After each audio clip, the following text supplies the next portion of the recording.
Hi, today we are looking at Wolverine issue 1, written by Saladin Ahmed, drawn by Martín Cóccolo, and with colors from Bryan Valenza. Full spoilers ahead, so you're forewarned.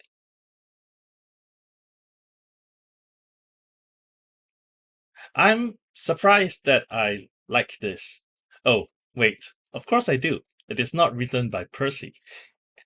It is a simple story.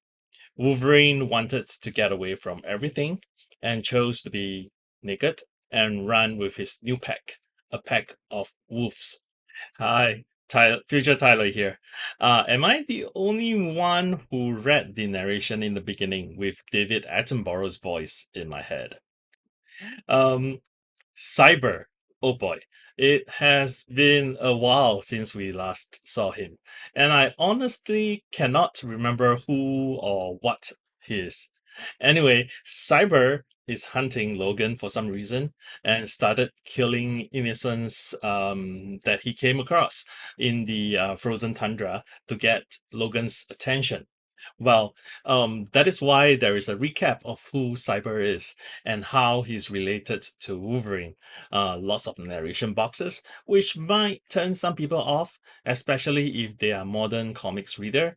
But I'm fine with it. He needs to be reintroduced, and he gave a reason for wanting to kill Wolverine: revenge.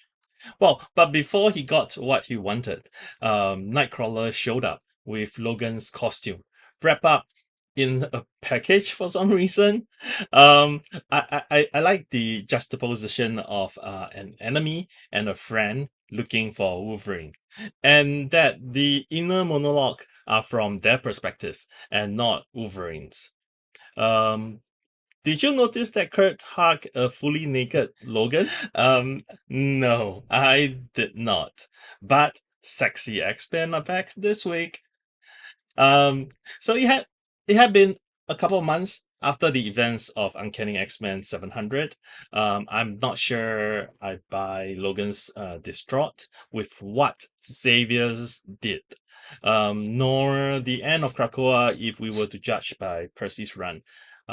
But I'm glad that Saladin is ignoring Percy's run, and we have Logan dealing, or in some ways, not dealing with the fallout of the end of Krakoa.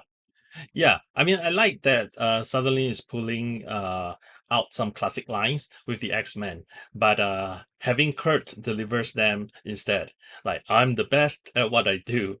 The past has a way of catching up with us. These are all classic lines.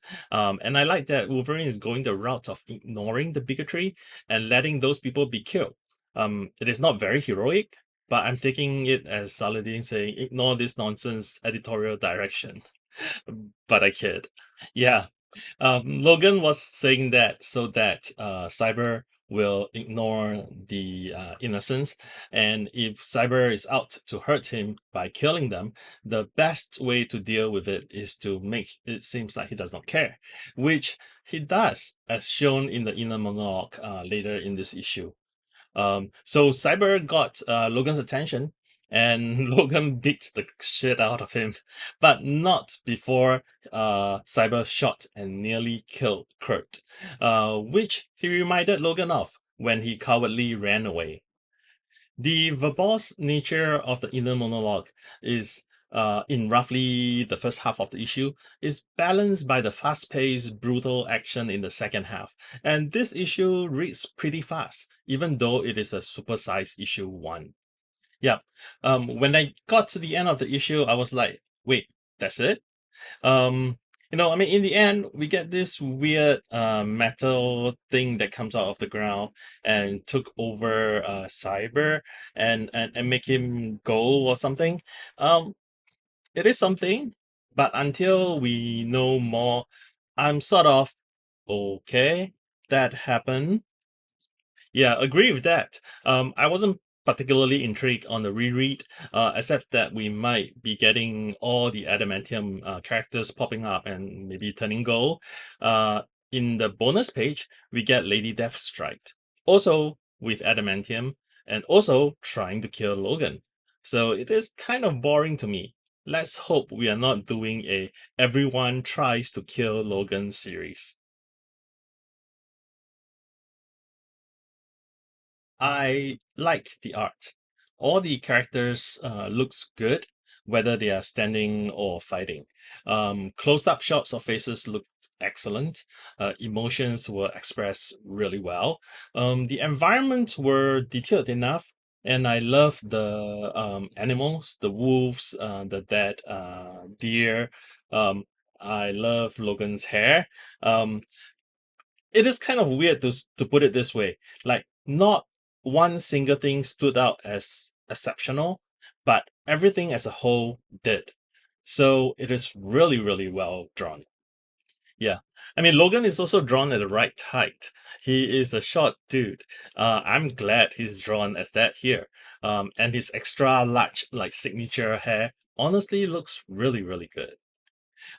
I usually dislike some post-production effect, like digitally blurred bullet in the panel where cyber shots occurred. But the snow that were added, I assume later digitally, looks really natural. I wonder if that was added in post, or Cóccolo actually added them when he drew them, or perhaps Valenza did when he colored this issue. Looking at the black and white panels at the end of the issue, it appears that Cóccolo might have drawn the snow effect.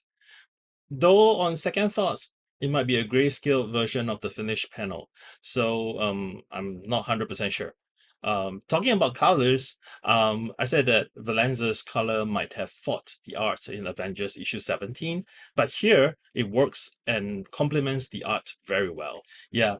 I also noticed less of the over shading effect here, and whatever shading was applied, it works, especially on the shiny metallic surface, such as Cyber's arm.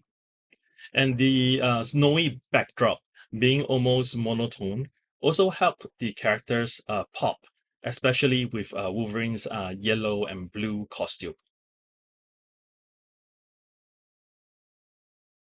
The editor's note here says this story happens before X-Men issue 1 and Uncanny X-Men issue 1. And I will go slightly further and place this before Blood Hunt Wolverine as well. Agree? Um, is the tail considered an extremity? Because if so, Kurt is not protecting himself sufficiently. I mean, he left both his tails and ears uncovered in the cold weather.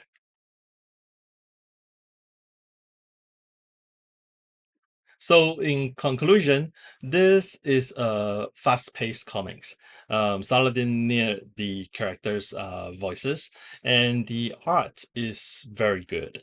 Overall, um, the story is a little bit thin here. So I'm going to put it as a 3.5 out of 5 for me. That's a fair rating, on par with the first issue of Phoenix. So if you're going to pick up one Wolverine issue this month, I would say this is in the running.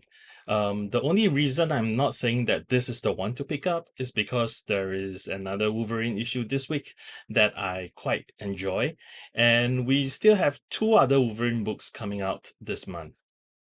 Anyway, if you enjoyed this video, please smash the like and subscribe button, share it with your friends, and leave a comment. Tyler out.